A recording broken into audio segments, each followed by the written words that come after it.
السلام علیکم ورحمۃ اللہ وبرکاتہ۔ سامعین محترم، میں ہوں قاری محمد اظہر اور آپ دیکھ رہے ہیں میرا یوٹیوب چینل۔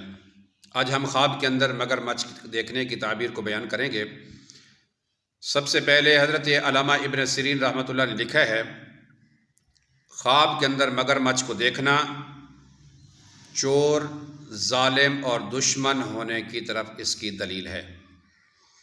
اور اگر کوئی شخص یہ دیکھتا ہے کہ مگرمچھ اس کے اوپر حملہ کرتا ہے تو دشمن اس کے اوپر حملہ کرے گا، اور پھر جس قدر مگرمچھ اس کو نقصان پہنچاتا ہے اس قدر اس کا دشمن اس کو نقصان پہنچائے گا۔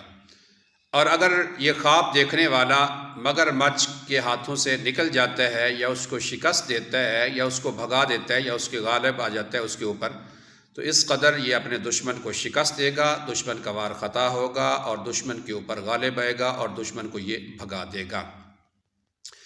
اگر خواب کے اندر یہ دیکھے کہ مگرمچھ اس کو پانی کے اندر لے کے گیا ہے اور اس کو پانی کے اندر ہلاک کر رہا ہے، تو اس کی تعبیر علامہ ابن سیرین رحمۃ اللہ نے لکھی ہے کہ اس شخص کی موت جو ہے وہ پانی کے اندر ہوگی۔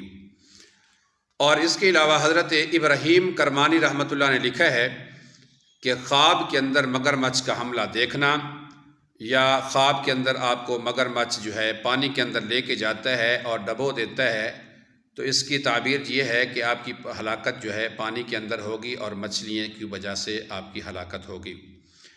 اور حضرت جابر مغربی رحمۃ اللہ نے اس کی تعبیر جو لکھی ہے وہ یہ ہے کہ اگر کوئی شخص دیکھتا ہے کہ اس کے اوپر مگرمچھ حملہ کرتا ہے تو اس کا دشمن اس کے اوپر حملہ کرے گا اور دشمن کے ہاتھوں سے اس کو شہادت کی موت نصیب ہوگی۔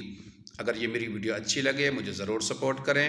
ملتے ہیں اگلی ویڈیو کے ساتھ۔ السلام علیکم ورحمۃ اللہ وبرکاتہ۔